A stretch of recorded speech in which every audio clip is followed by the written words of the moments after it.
안녕하세요, 드림맘입니다. 지난번에는 한국에 있는 영재고에 대해서 간단하게 설명을 드렸는데요.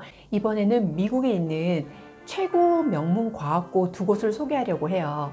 한 곳은 우리나라에선 단 한 명의 노벨 수상자도 없었는데요. 이 고등학교에서 무려 8명의 노벨 수상자를 배출하고 그리고 6명의 퓰리처상을 수상했다고 하니 정말 놀라운 과학고 같은데요. 여기에 대해서 한번 알아볼 거고, 그리고 미국에서 최고의 과학고 1위로 뽑힌, 그래서 아이비리그를 휩쓴 공립과학고에 대해서 소개하려고 해요. 뿐만 아니라 아이들 요즘에 많이 공부하느라 힘들잖아요. 아이들을 위한 영양 만점 간식 깨알팁으로 소개를 할 테니 좋아요와 구독 꼭 눌러주실 거죠? 먼저 소개할 학교는 여러분에게도 다소 낯설지 않는 토머스 제퍼슨 과학고인데요.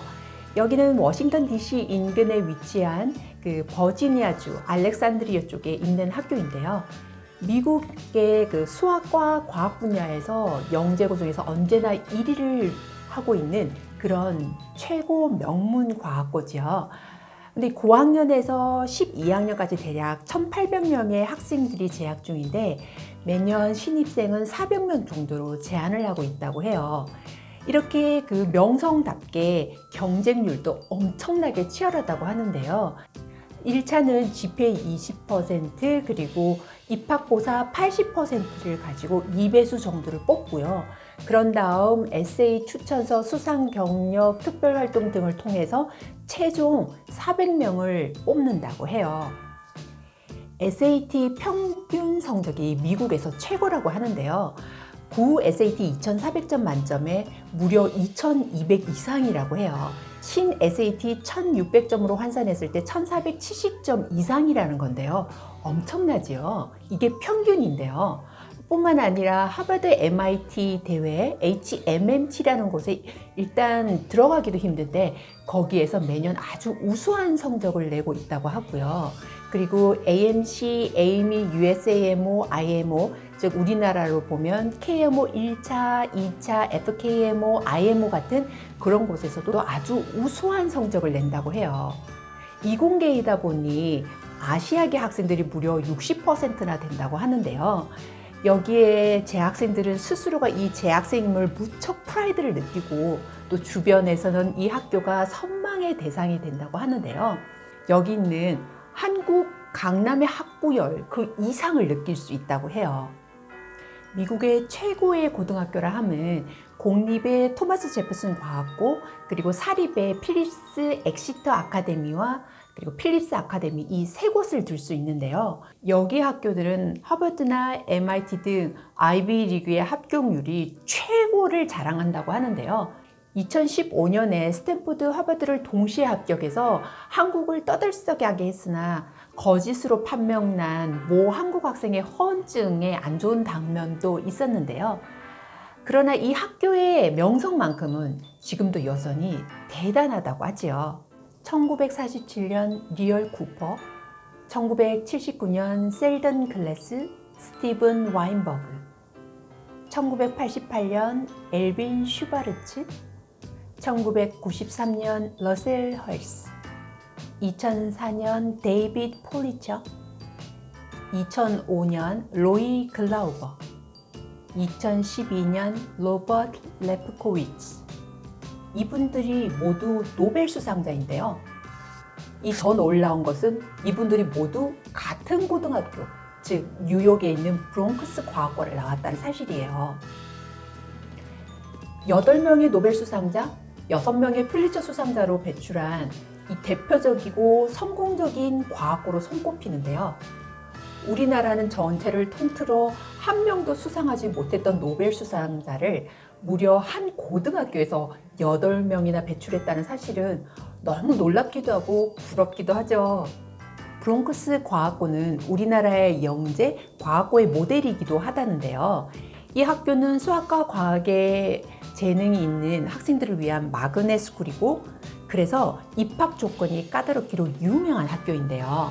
뉴욕에 거주해야만 주어지는 입학 조건이 있고요.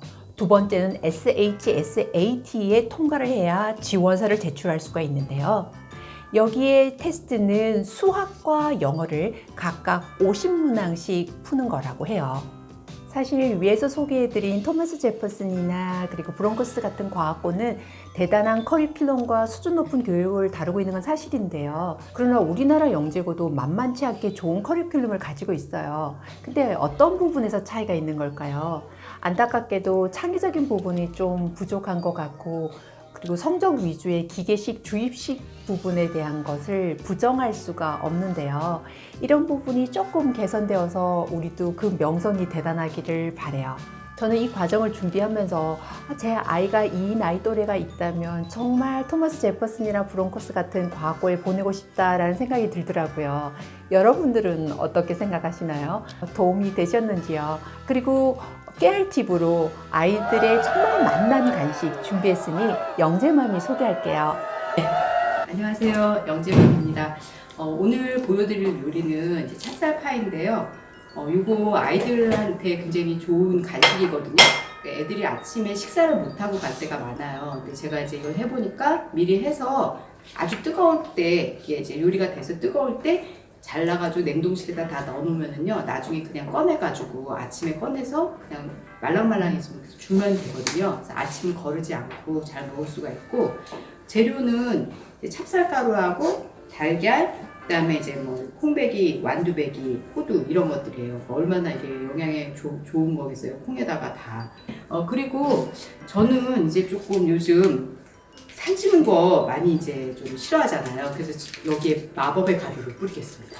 이거는 이제 식이섬유인데요. 이 식이섬유를 뿌려주면은 혈당이 급격하게 올라가지 않아요. 그래서 좀 이렇게 단 음식을 먹을 때 또는 탄수화물을 먹을 때 식이섬유를 같이 먹어주면 좋거든요. 그래서 이걸 같이 넣어서 반죽을 하겠습니다. 그러니까 이 농도를 잘 봐야 되는데 어느 정도로 하시면 좋냐면 왜 두부 으깬 거 정도 농도 있죠? 그 농도가 제일 좋아요. 그렇게 해서 이거를 다 반죽을 해서 그냥 팬에다가 올리면은 되는 거거든요. 그러니까 아주 간단하죠. 자, 이제 반죽이 다 됐어요. 그러니까 이 정도로. 이 정도로 해서 이제 여기 팬에다가 쿠킹 오일을 깔아줍니다. 쿠킹 오일 깔아주고 요 위에다가 올려주시면 돼요.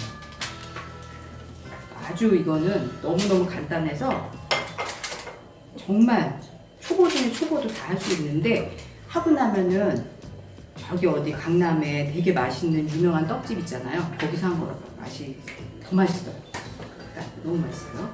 호두 있잖아요. 이렇게 아까처럼 분태 말고 이렇게 아예 모양이 딱 형태가 있는 거, 그걸 이렇게 좀 이렇게 올려주시면 돼요. 자, 이제 이렇게 해서 중간불, 아주 약한 불에서 중간불 사이 정도? 그 정도로 올려주시면 돼요. 이렇게 해서 올려놓고 30분만 두시면은 너무너무 맛있거든요. 이제 30분이 지나서 찹쌀파이가 다 구워졌어요. 그럼 이제 그냥 이렇게 꺼내서 드시면 되거든요. 잘 구워졌죠. 재밌게 보셨나요? 여러분에게 도움되는 내용이셨나요? 다음 시간에도 더 알찬 모습으로 찾아뵙겠습니다. 감사합니다.